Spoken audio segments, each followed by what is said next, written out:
include the water going out through a points of distribution in the county from noon until 4 p.m. Please bring containers to fill with you. These locations are William Estes Elementary School, 275 Overlook Road.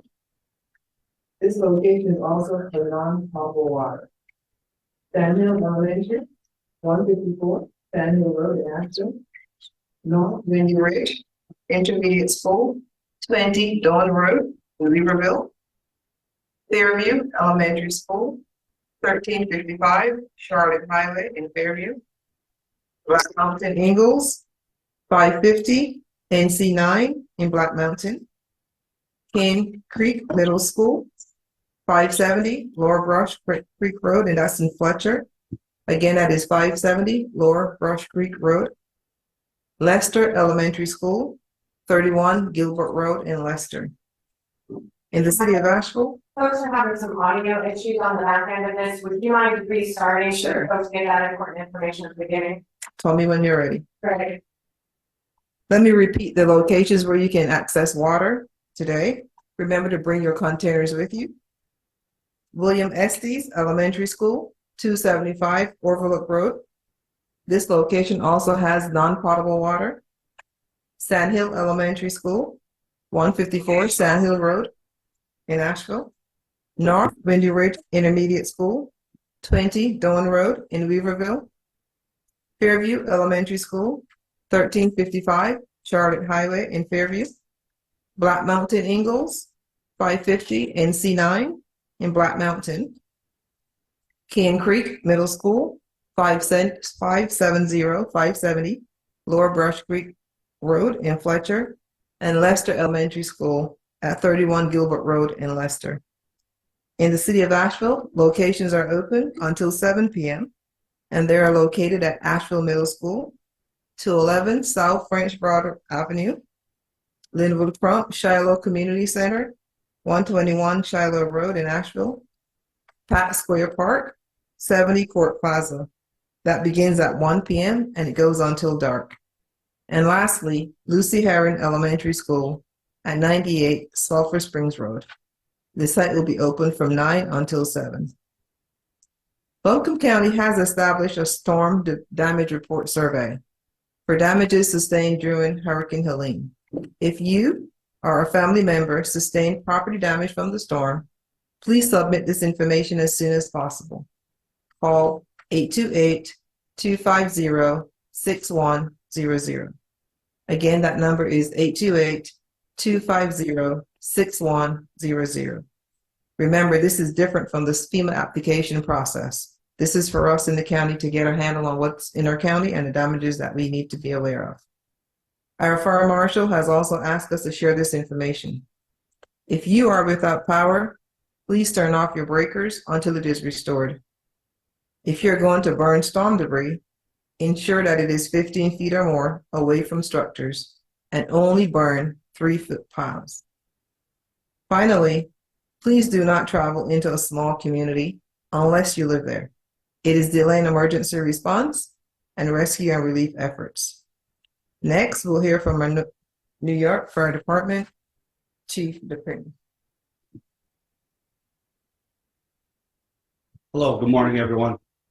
First, I want to say that New York City Fire Department Incident Management Team is honored and privileged to be here to help the people of North Carolina and Buncombe County. We have a lot of friends and family in the area, so again, this is a very important mission for us.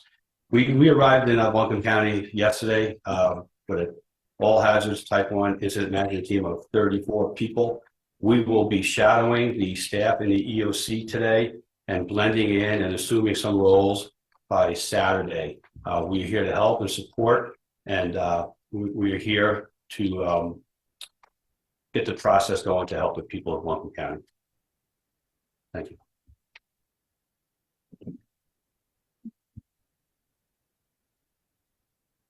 And next we have Bill Norton with Duke Energy on the call.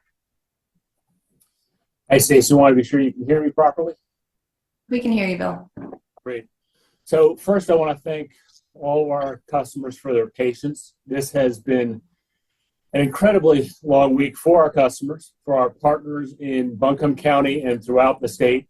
and our crew of 21,000 line workers, vegetation crews, and more across the Carolinas work in this storm. The teamwork shown by everyone has really been amazing.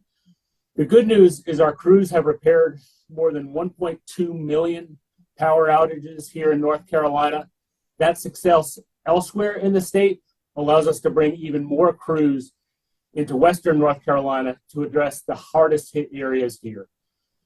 About 170,000 customers in the North Carolina mountain region remain without power, unfortunately, including 78,000 here in Buncombe County alone as of 10 o'clock today.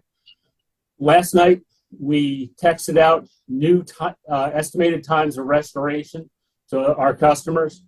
We're on track to restore an additional 27,000 customers by tonight, another 69,000 in the hardest hit areas by Sunday evening. In the areas where catastrophic damage exists, where you have homes that physically cannot receive power, grid infrastructure washed away, roads gone, lack of access for our crews. 105,000 customers are without power in those types of areas. So we're working very closely with the state on plans to address these as quickly as we possibly can. We continue to work with a variety of partners to get critical assets like our vehicles, workers, poles, transformers, wire, and more to the areas where we are restoring power for our customers. And we know partnerships and collaboration with local, state, and federal agencies are absolutely critical in this regard. And they'll continue to be as we collaborate with these communities to help them rebuild. We continue to communicate with our customers via email, text, and outbound call as their site-specific details become available. Customers can also visit DukeEnergyUpdates.com for the latest updates on their outage. And I think I'd close just by saying our thoughts with the communities that are still without power and other essential services. We're committed to continuing safe restoration until everyone's power is restored. Again, thank you for your patience. We will not stop until your power is back on. That update, Bill. Before we open the briefing up to questions from the media, a quick reminder for the community. Again, that call center number is 828-250-6100. And you can call that number 24/7. And so please share that number with your friends and neighbors. If you have storm damage reports, need resources, and more. That is the number that you can call here at Buncombe. At this point, we will open the briefing up to questions from the media. Hi, this is Jeff Cameron with the Charlotte Observer. I have a question about any updates regarding mobile distribution, particularly to public housing. We've heard from people in Pisgah View, Deaver View, and Hillcrest about issues with transportation and not being able to get to water. Do you know if there's anything in the works to help get water to those areas and other public housing units?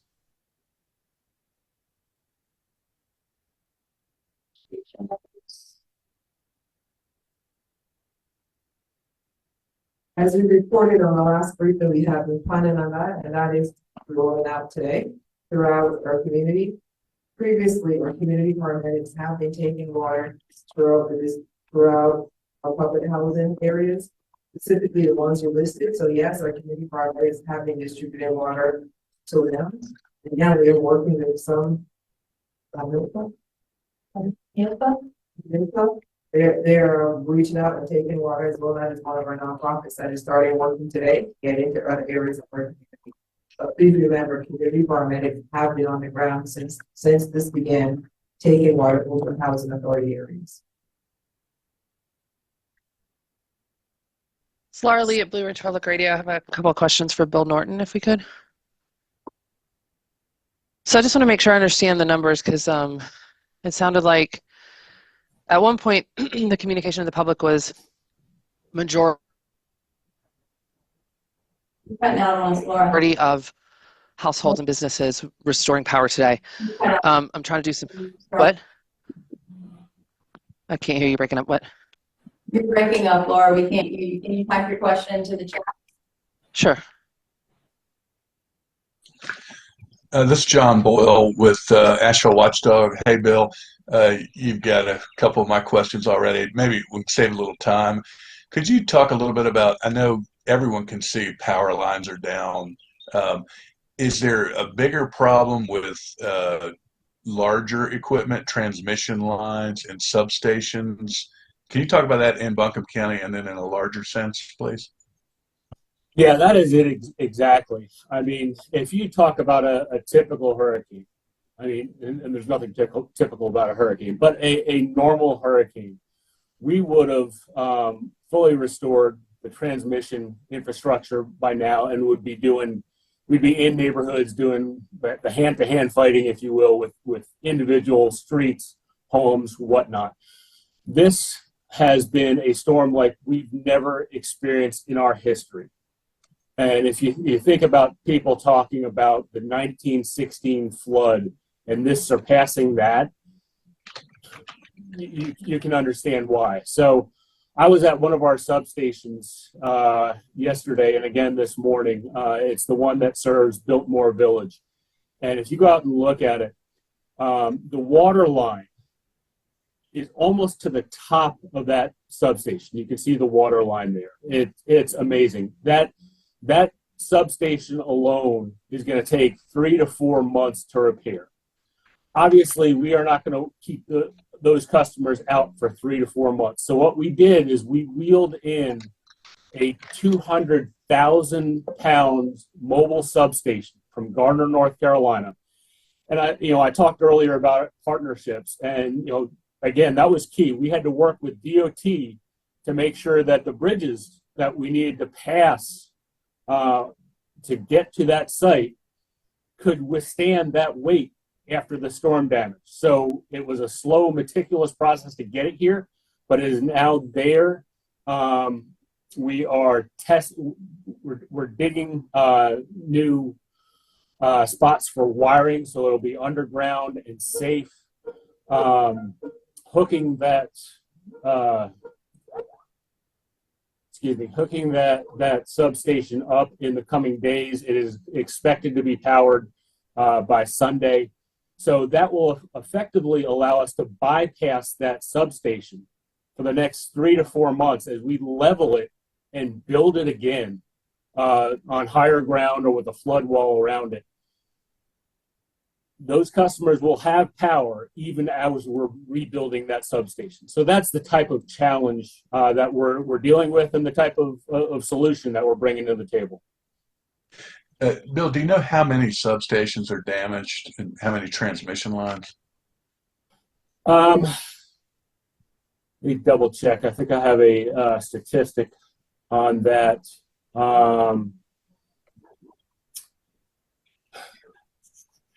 Looking back, okay, yeah. So I don't have highly localized information. I can say 95% of our substations across North Carolina have been restored, but that's statewide. Obviously, we have more impact here, just in the Buncombe County area and the mountain region. Hey, it's Laura. Can I try again? Can you all hear me now? Great.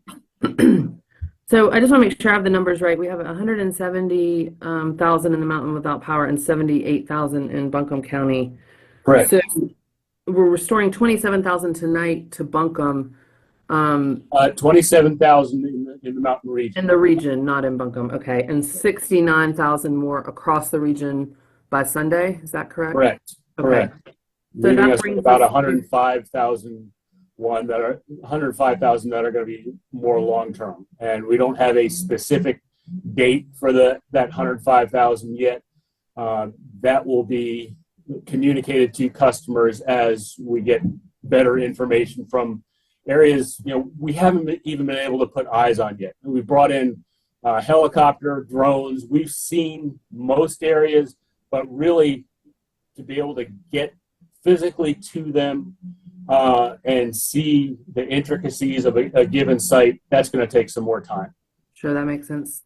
Just trying to, help people with expectations of those 105,000 that are longer term than Sunday. Do you have estimates on even ballpark percentages on that? How much of that is Buncombe and how much of that are some of these places you talked about that are so difficult to access? I don't have a breakdown further beyond that. I'd say some of those customers will come on next week, but some of them will be longer. I mean, we're talking about places where the homes no longer exist, frankly. Obviously, we're not going to power that back up. If you think about all the roadways we've seen washed away, think about where power lines are normally located. There are easements along those roadways. Those easements are gone. We no longer have an easement to erect a new pole in place of the old pole. That's the type of scale of damage that we are dealing with and working through. Question? Yes, this is Will Atwater, North Carolina Health News. I had a question about non-potable water. Yesterday, I know that we were trying to get non-potable water out to 10 distribution sites across the county, if I'm not mistaken. So my question is, in terms of people who are on septic systems, is there a special consideration or procedure that needs to happen, or can they just use non-potable water to flush toilets just like people who are on regular municipal systems? Thanks for the question. Well, those individuals can use non-potable water to flush their toilets. Okay, yeah. So, I mean, but so in other words, being on the septic situation is not, it doesn't present any additional problems. Right. Okay. Next question. Are there any questions? Yes, my name is Ryan Havner. I'm a citizen journalist and a member of the East West Asheville Neighborhood Association. There was a murder outside the Pisgah View Apartments yesterday, and as of the end of the day, the killer had not been apprehended. Do you have any updates on that?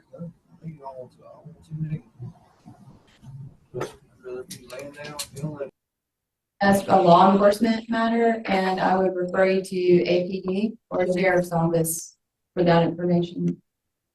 Sheriff's Office. To help you find more information about the status of that situation. So you have no information on this briefing on whether the killer is still in the neighborhood or local area? This is a community briefing that we are using to provide residents and people who've been impacted by Hurricane Helene. We are using this opportunity to provide important updates specific to this storm. Next question. Yeah, Charles Perez at WLOS. Every day I have the privilege of folks coming up to me and they ask me about water. You know, they acknowledge you guys are doing a great job and putting a lot of time and effort in and making a difference, a big difference. But they also want to know when their kid can go back to school. And they want to know that their elderly parent has access to a hospital that has water. And the fear is, or the concern is, that this is a looming public health situation, if not crisis. Now, 3 days ago, the mayor texted me after this morning briefing and offered the opportunity to speak with the chief water official for the city. That hasn't happened yet. And people out there, at least those who speak to me, they just want to know.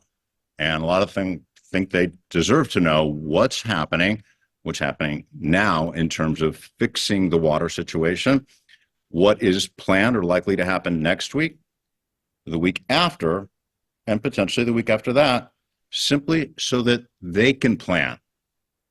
What do I tell them? Absolutely, Charles, and we agree. That's why we're here to provide updates to our community on the current situation with the water. And that's why we have the city of Asheville joining us for these briefings routinely.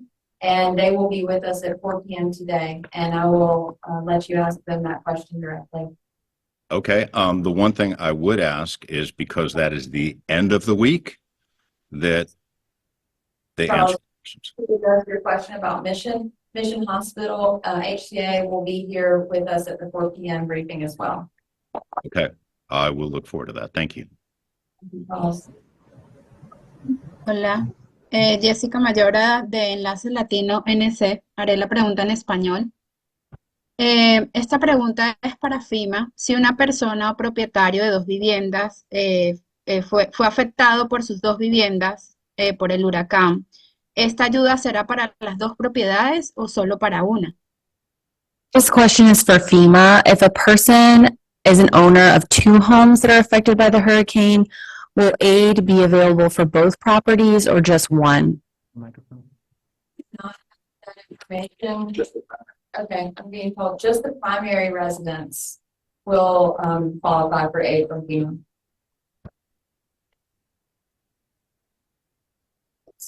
Gary Roberts, AP. Can you hear me? Así sea dueño de las dos, qué pena. Así sea propietario del.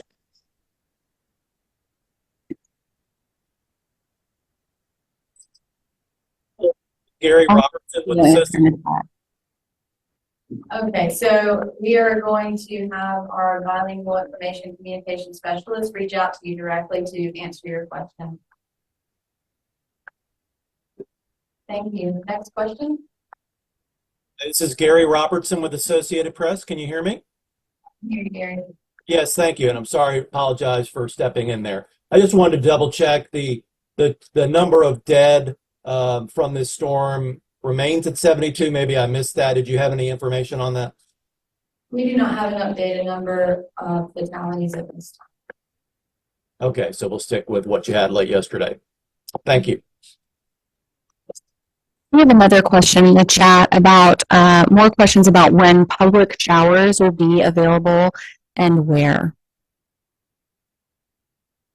We do not have any specific details or even a timeline for public showers, but I can assure you that based on what I know, we are working diligently here in the Emergency Operations Center to deploy those assets as soon as possible. And we will keep you updated when we're able to announce that information.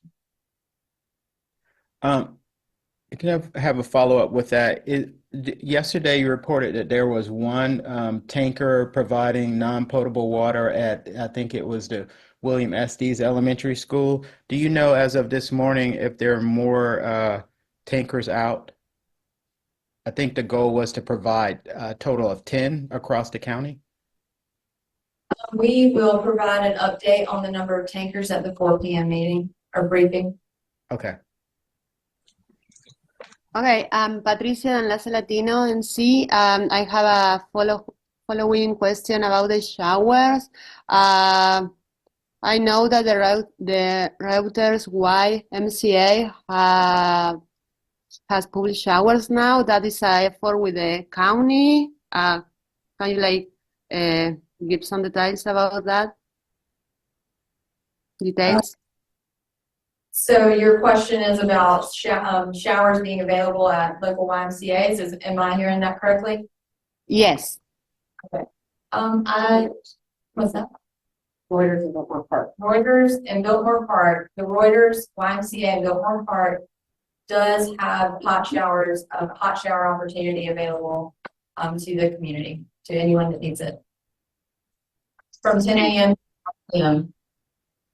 So hot showers are available at the Reuter Y and Biltmore Square Park that is available from 10 a.m. to 5 p.m. I have an additional question from the chat from Helen Chickering of BPR. We've encouraged people with wells to have their water tested, but we need more information about resources on how to get that done and where we can take those testing kits. Yes, thanks for that important question, Helen. We are working with our environmental health department right now to stand up teams of folks who can triage these kinds of requests. We're also going to be working through the EOC to request support from EPA and others who are experts in the space. And we will start providing information on well safety as soon as possible. As soon as I get back to the office, we'll go ahead and provide that information at buncombeready.org. And we will continue to provide updates on those resources that we have available for well testing as soon as we are made aware of that information. Stacy, this is John Boyle again with Asheville Watchdog. A follow-up for Ms. Pender. Two things related to burning. Had people ask like what can be burned safely and what materials should not be burned, debris-wise. And then people are still asking for another update about when trash will be picked up. Could y'all address that? So we, county manager did mention in her talking points, if you are going to burn storm debris, make sure that it is 15 or more feet away from any structures and only burn 3-foot piles. But we can also ask the fire marshal to come to one of these briefings, or I think Lillian has information that can be helpful to you in this moment, John. Yeah, thanks for those two good questions.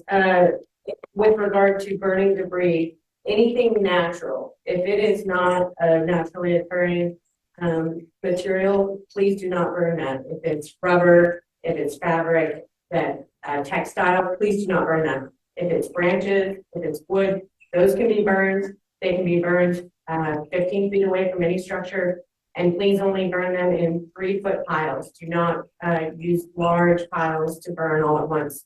With regard to your second question, Waste Pro is making rounds in the Weaverville area today for those Friday customers. Those Friday customers who we can get to with those big Waste Pro trucks. We have asked for smaller trucks to come in. They're trying to get to every road that they can access.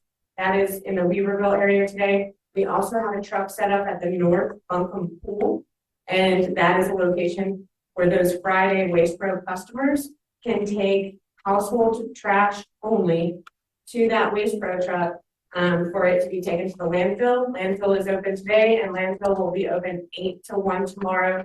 We will have Dane Peterson with our solid waste operations on our Sunday evening briefing to give us a look at the Waste Pro operations for next week. And thank you, Lillian. Not to get in the weeds too much on the burning, on the, some people have pieces of their houses or like old sheds, things that are kind of like processed wood, or sometimes pressure treated wood that might have chemicals. Would pressure treated wood or processed woods be a no-no for burning? Yeah, if it has any chemical treatment to it, please do not burn it. If you're in the weeds, you can burn weeds because that's naturally occurring, but don't burn anything that has any sort of chemical in it.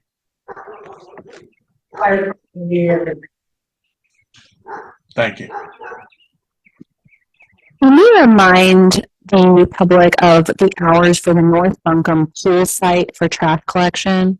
Or, I'm sorry, trash drop-off? Those hours, and you will follow up in this briefing with those drop-off hours. Next question.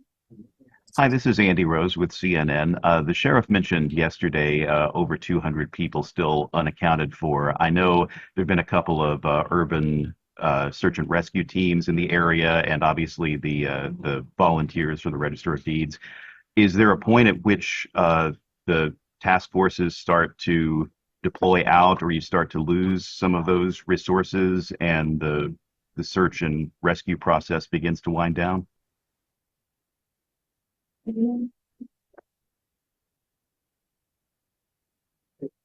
I'll start, and maybe Chief DePrima can help me answer that question, Andy. From my understanding, they have deployments maybe of 14 days, and then they would rotate and then crew would come. So until we're done and we're working on the research, I believe, with the USAR team, FDNY would also start working through the county as well to make sure that we have eyes on everyone. So as far as I understand, there would be no winding down until we finish that search and rescue. Chief DePrima can add anything else to that. Yeah, that is accurate. Typically, resources can be assigned to us for up to 14 days. We will replace and rotate resources that's fit. Right now, we're developing a plan to reach out to the local communities. There's basically a door knocking mission to reach out and see what people need and how we can help them. And that should be taking effect the next day or two.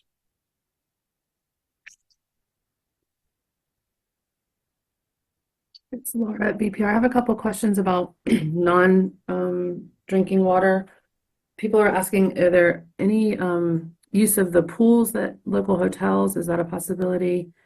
And then the second question that we're getting is about laundry. Are there any plans for laundry facilities or mechanisms for people to get their laundry done? Okay, so since we arrived here, we're starting to plan to build, we call it community reception centers, people call them disaster reception centers. There are pods out there. We're looking to put together CRCs, community reception centers out there where people can come and take showers to laundry and receive some of these products in addition to the point of distribution. That should be in the plan to take effect.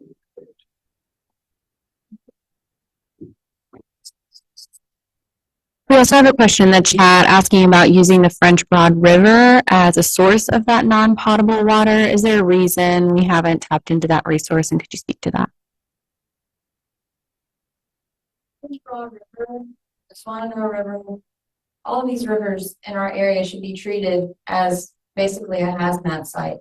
Please do not touch the water or get near the water if you do not have to. There are other resources. We will make other resources available to you, and if that is your circumstance, please call the One Buncombe Call Center. Again, that number is 828-250-6100. We cannot stress enough that all of this water flowing through our community right now should be treated as if it is a hazardous material. Next question. Okay, not hearing. This is Ryan Havner from East West Asheville. We've heard updates from the county, but not frequent updates from the city on these calls. With many residents still lacking power, cell, and internet access, this broadcast via FM radio is the only source they have for official information on this event. People are listening right now, sitting in their driveways in their cars or huddled in groups with their neighbors. This is a full-time emergency for City of Asheville residents.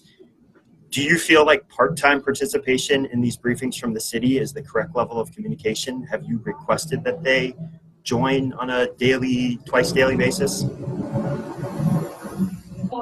And County Manager Pender can add to this if she feels that it's necessary. And thank you for that. We understand and we appreciate the valuable partnership and role that our local media are playing in this. We've seen folks huddled listening to these briefings at the end of their driveway. We've seen the cardboard signs hanging up around the community, briefing at 4 p.m. We've seen this out in the field, and we know that this is an important lifeline. And so that's why we are working as a county to bring these partners, these municipalities that are within our jurisdiction together to provide important updates to these impacted communities. And so the city is going to be with us at 4 p.m. today.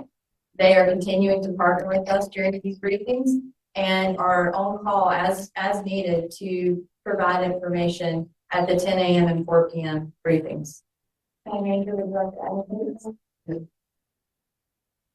I think that is very appropriate and accurate. And they are with us every afternoon at 4 p.m. briefing. So please don't take it that they're not engaged. They are absolutely engaged. They're excellent partners with us. And they're working just as hard. They have a lot on their plate as well, especially as you mentioned with the water system. And they're hard at work. So they're being pulled away, and we're coming with us every afternoon at 4 o'clock, coming across town to make sure they can get that word out to you. But they're absolutely engaged. So don't think that they're being part-time or anything like that. They're 100% in this fight with us. May I please ask how Buncombe County officials feel about the FEMA response on the ground? I know it's a really charged experience. Everybody in town is feelings are running high, and y'all are almost a week into this, and some locals feel one way, and I know y'all have been working so hard as officials. Can we just ask how the county officials are feeling about the FEMA response on the ground? Has it been satisfactory, or do we feel anything is lacking? How are y'all feeling? We're feeling pretty good. At the beginning, the first 72 hours, it was hard to get any help in here. but they are here on the ground with us. I was told today we have over 1,000 responders coming in from across this country helping us. So right now we have all the resources. I wouldn't say all, we have lots of resources. I don't know what else I'll need. But as we're going through this, they are here with us. They're absolutely on the ground. From as far as I see people from Nebraska, from Alabama, they're all over now and they're here. Of course, you know, it was hard to get here with the winds and couldn't fly into our county. But we're here now, and that's what we're looking forward and moving forward with them as partners.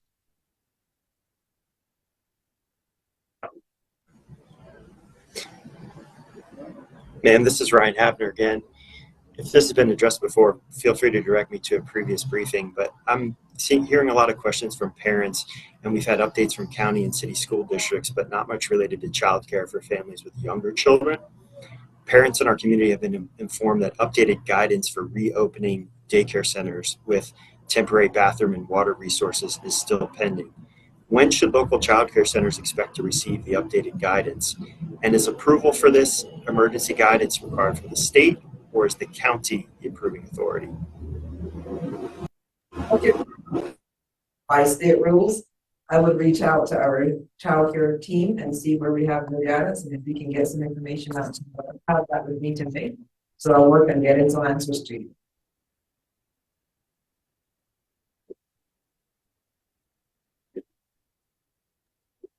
Sorry, the audio went out a little bit on the community reception centers from the gentleman from New York. Was the end of that that those will be set up in the next day or two? Sorry, I just couldn't hear it.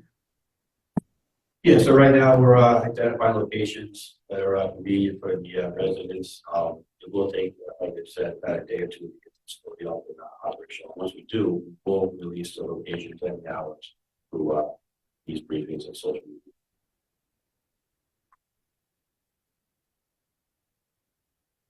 Are there any additional questions we can answer? Will MSD be a part of the afternoon briefing? MSD is not going to be a part of the afternoon briefing, but we are in close communication with them, and we'll look to bring them into one of these briefings sometime soon. Okay. They're operable though, so you know we're happy, but we're also happy to reach out to them to see if they would like to provide an update to that effect.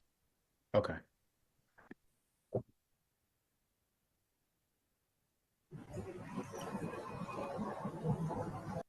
Is unmuted. Is there an additional question?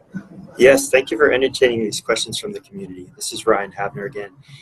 I want to return to public housing and gray water assistance for the most vulnerable citizens in the county. Yesterday, I interviewed a community volunteer who assisted with the effort you referred to deliver gray water to the 162-unit Aston Park development. They encountered widespread defecation in public areas, as well as residents who had continued to overload their toilets in their homes. For families in the midst of these conditions, do you have contracts or timeline in place to provide porta potties and mobile hand wash facilities and services to improve sanitation? Yeah, hopefully I can answer that question. These community reception centers that we're looking to establish, we're going to start off with 2, and with the support from the county and our cooperating agencies, we'll try to establish more than that. Just so people are aware, like an event like this, there's like a time limit. You guys are still in that initial response phase. Sometimes it takes 2 to 3+ weeks to start to really get a handle around everything to get the support that the communities need. So the more we get to this, there's a lot of work done and a lot of good work that's been done, and things will continue to get better. Believe us when we say it takes time, and we hear what you're saying, and we take that back to redevelop our support in the community, and each and every day it will get better. It's a team effort between us and the community. So we're here to help, and we'll get better.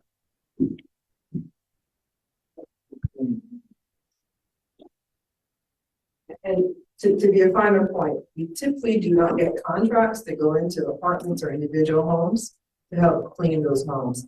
What Chief DePrima is talking about will be those community centers where, whether it's close to our water distribution sites or other sites, that's where we would typically look to set up these community receptions areas where people can get showering, do laundry, but it would not be going into individual homes. Our goal here would be to try to get more potable water, non-potable water, or gray water, as you call it, more frequently and more sustained in our community, that we can get those residents to get that water and help clean their toilets.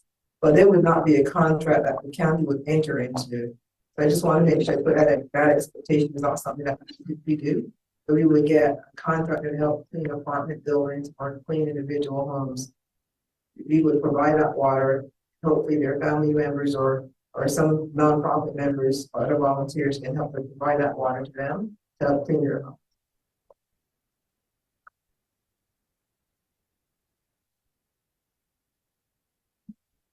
All right.